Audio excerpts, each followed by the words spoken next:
Dick is one of the many incredible shot makers, shooters in this class, but we're going to talk about his defense today because I feel like he kind of just gets like the raw bad defender label in like mainstream draft coverage, at least that I've seen.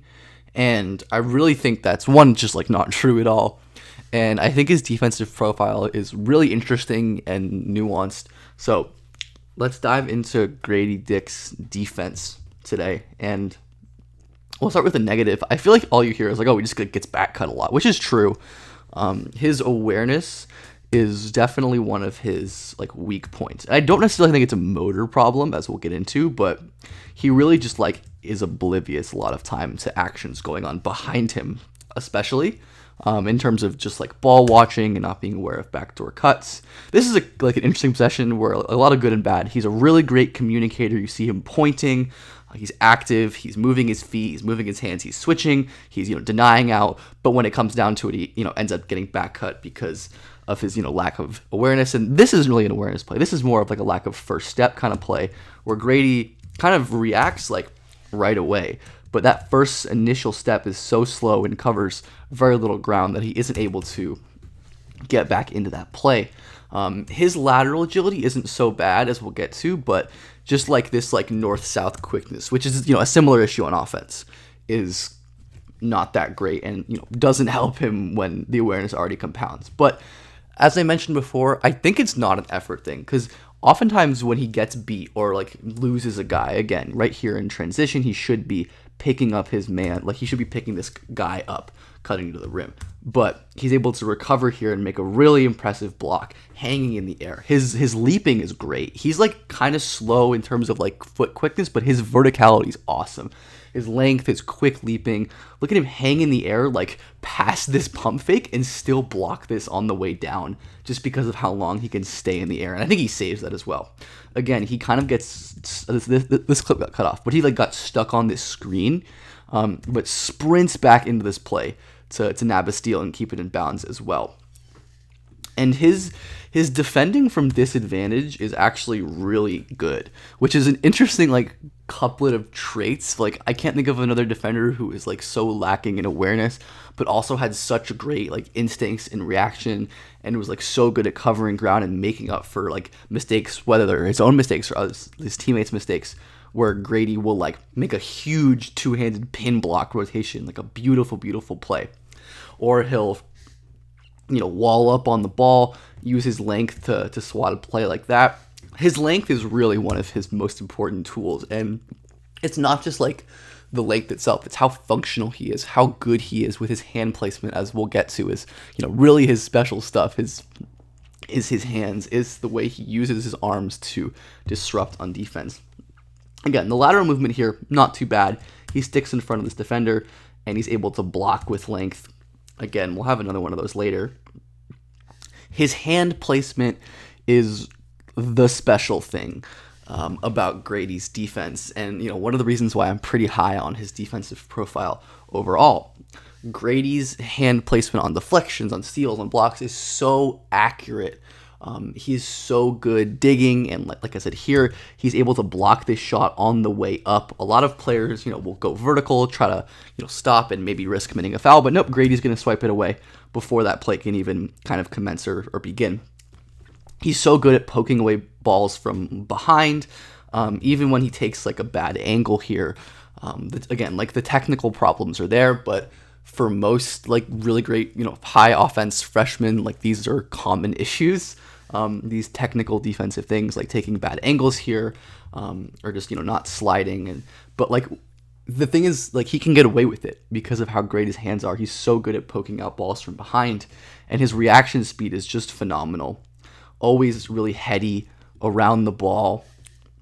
Just knows when to like sniff out plays. I really like this one, especially because he peels off of his man initially, but he kind of instantly reacts to this man in the corner and stabs that ball for a steal.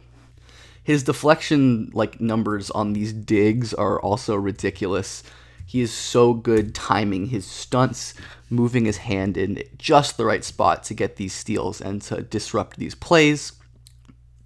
and his like reaction speed overall, the way he's able to quickly get his hands up and get those hands in the passing lanes to break up these plays. Like, these offensive players really like don't consider Gradey at all as like a threat to break these plays up, and yet he is a threat because of how insanely quick his reaction time is, how insanely good his hand placement is, and how long and how functional his length is, where he's able to muck up plays that offensive players just don't really expect him to do.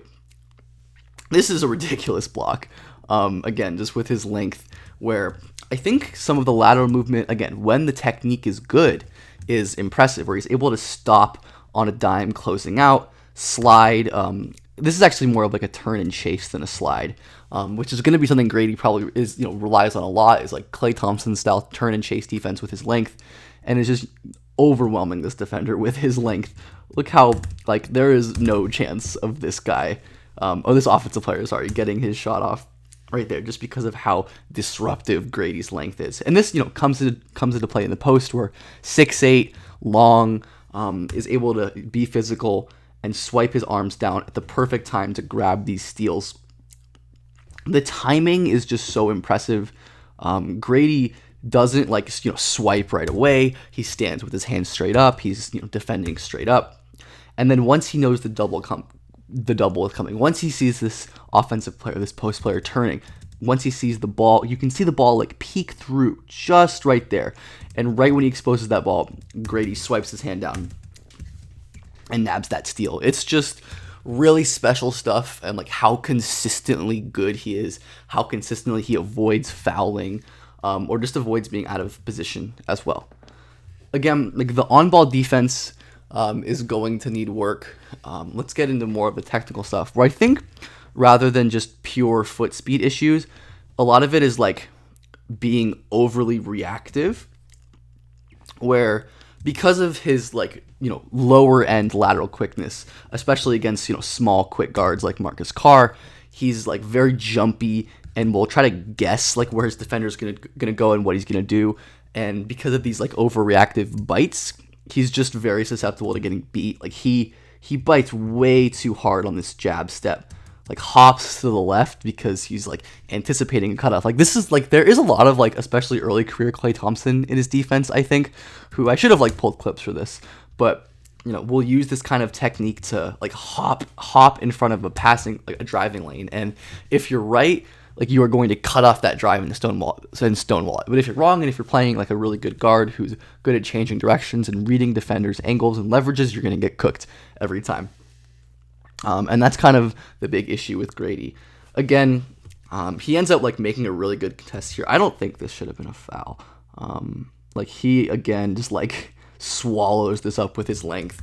And maybe there was some contact there, but again, I'm just like really impressed with his ability to make his frame such a deterrent at the rim especially. But look how jumpy he is reacting to all of these different moves. This ball handler hops, like does a little double cross here.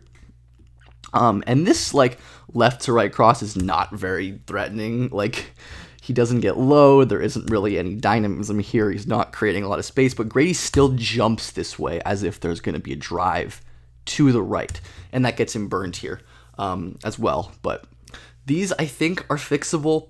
Like, I don't think that these traits of his are, fully because of physical tools. Like, I think like the stiffness and the foot speed like are a little below average and probably just like will be that. But because of how big he is, I don't think they'll be like cripplingly bad. But there's like technical stuff to clean up. Even like more pressing, I think, is his functional strength, which I don't necessarily think he's going to be guarding a lot in the post like this, straight ISO post-ups in the league. But I think it's a good example of the fact that he just doesn't have the core strength, the lower body strength to withstand being muscled through by bigger defenders. And of course, that's like a to be expected thing as, like an 18, 19-year-old playing college basketball for his first time. Like, I'm not like very concerned about this. It's just something to note. And I wanted to like kind of end where we started with this possession. Like, he's such a sturdy like play to play defender when he is engaged and when the awareness is on.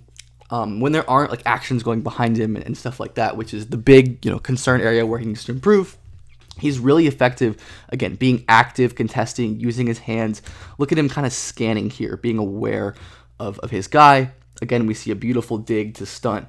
We talked about the digs before, how good Gradey is at disrupting those elbow area drives, and is able to switch onto this post defender, be physical, force a far catch, and end up missing that right there. I think the forcing a far catch here is really nice, as Gradey probably knows that he doesn't have the strength to really bang in the post with guys like this, but if he can be physical, use his length to disrupt this and not let him catch the ball right here, that there's going to be a much better chance of him actually getting a stop, and being able to disrupt that play as a defender. I love his length guarding this inbound, which we'll get back to. Beautiful tag and recover, by the way. He hugs kind of like Trayce Jackson-Davis to not allow him to get any room there. And again, is able to just slow down that possession in general. Moving back to the beginning of this, where he guards this inbound beautifully. Again, cut off a little at the beginning, but you can see him bothering this pass, swiping with his length. This will lead to deflections and steals, even though this pass ended up getting through. Such an immediate and hard reaction here to tag Trayce Jackson-Davis, to not allow this pass, and to force a difficult shot on offense. I mean, this is what Gradey does on defense. The little things are just an impressive trait of his, and when you add that to just the ridiculous shot making, oh my god, he just sauces dudes up as a shot maker and a shooter, jabbing and just destroying this defender, opening himself up for this transition jumper. But the defensive development and projection for Gradey, I think, is really interesting. He has, to me, a wide range of outcomes as a defender, where I think there's a world where his general awareness concerns and the lack of physical strength, notably, just don't allow him to be a very effective defender either on or off the ball, just too many gaffes and mistakes. But I'm willing to bet, honestly, that Gradey develops into a positive defender, one whose incredible playmaking instinct allows for him to make great rotations at the rim as a backside defender, to jump passing lanes, and most importantly, to be a really impressive nail defender, someone who's awesome as a consistent one pass away defender, tagger in a more off-ball centric role. And again, if you can put him on 3 to 4.5 types, use his size and hopefully add strength without losing so much mobility as to become someone who can defend up a little bit, which is definitely going to probably be his path, because I don't think he's ever going to be in the place to really guard quick guards, which is fine as a 6'8", wing or forward type as well. But his defense, to me, Gradey Dick is a really interesting defender. I think his offense gets most of the spotlight, rightfully so, as he's an amazing offensive player. But the defense is just as interesting to me, and almost just as impressive at times, where I think the defensive ceiling is pretty high, and again is part of the reason that for me and many others he's a surefire top 10 guy in this class, and someone who I could see going as higher. I could see being worth as high as a top 5, 6, 7 pick for the right team.